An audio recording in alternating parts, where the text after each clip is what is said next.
The year is 170 AD. The most powerful man in the world is sitting alone in a tent, in the middle of a war zone, writing something he never meant for anyone else to read. He's the Emperor of Rome.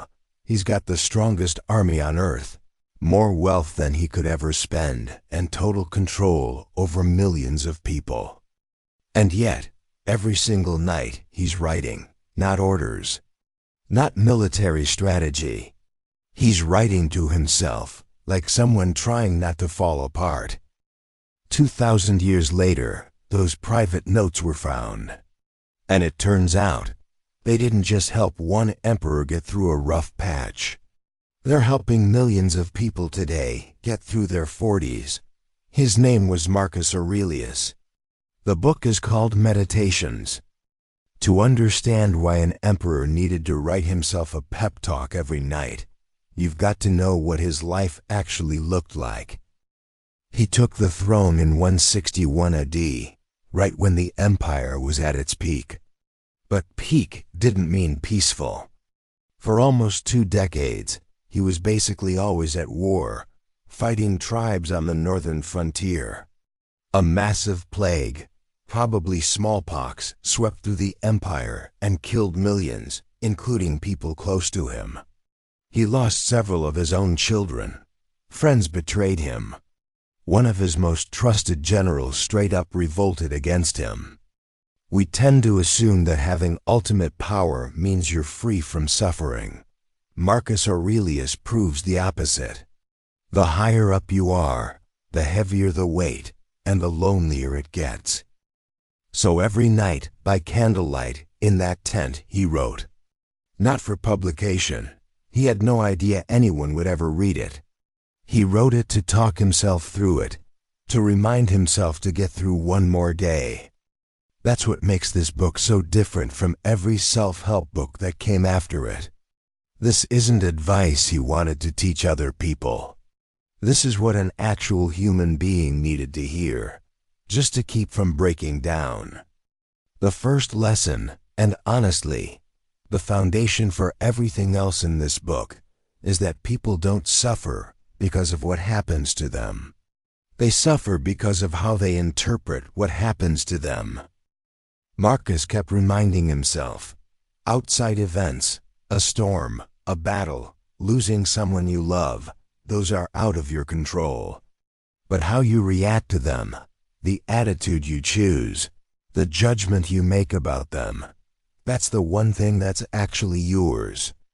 Sounds simple, but think about your own 40s or 50s for a second. Losing a job after 20 years of showing up.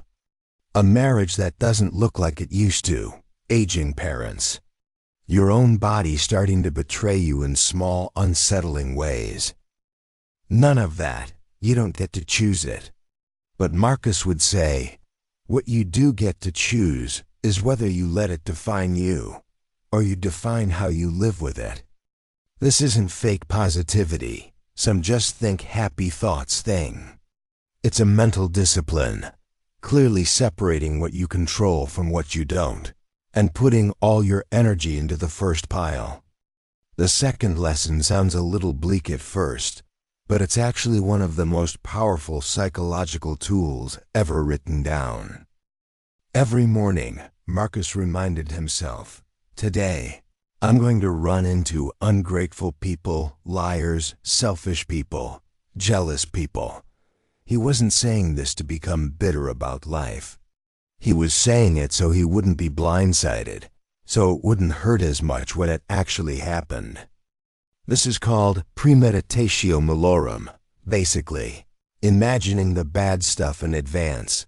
The idea is, if you mentally prepare for something unpleasant, it loses most of its power to actually hurt you when it shows up. By your 40s, you've got enough life experience to know.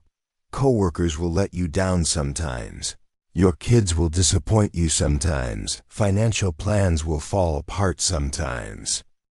Instead of living in this fantasy where everything's supposed to go smoothly and then getting crushed, every time reality doesn't cooperate, Marcus is suggesting something more realistic.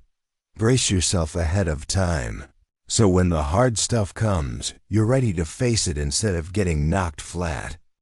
The third lesson is what turns meditations into the book people reach for the most when they hit midlife. How he thought about death. Marcus wasn't afraid of dying in the usual sense. What he actually feared, and kept reminding himself of, was wasting the time he had left. He writes, over and over, that life is absurdly short to spend it worrying about your reputation, arguing over nothing, or chasing stuff that doesn't actually matter. He'd ask himself, if today were my last day, would I be living in line with what I actually care about? That's the exact anxiety a lot of people hit in their 40s, this sense that time is running out, and this nagging question of whether you've been living right. Marcus doesn't hand you an easy answer, but he gives you a frame. Don't fear death like it's the enemy. Fear wasting the days you actually have. That's the real loss. So how do you actually put this into practice today? Here are 3 exercises, straight from what Marcus himself did. First, write an evening journal. Every night, spend 5 minutes writing down what happened today that was out of your control, and how did you react to it. Doesn't need to be good writing, just honest. Second, practice premeditatio every morning. Before you leave the house, take 30 seconds and ask, what could go wrong today? Not to spiral about it, just to mentally prepare so you can meet it calmly if it happens. Third, once a week, ask yourself, if this were my last week, am I spending my time on the people and things I actually care about? If the answer's no, that's your signal to adjust something. Here's the thing that really sticks with me about Marcus Aurelius. He never actually arrived at total peace. He had to remind himself of all this every single day, right up until the last pages of the book, written not long before he died. He wasn't someone who'd solved fear or loneliness, or the question of what life even means. He was someone who learned to live alongside those things every day, through discipline and being honest with himself. So here's the question I'll leave you with. If the most powerful man in the world still had to talk himself through it every night, maybe it's time we stopped beating ourselves up for still figuring it out too. If this one hit home, subscribe for the next book in the series, where we dig into the books that quietly changed how millions of people face their own lives.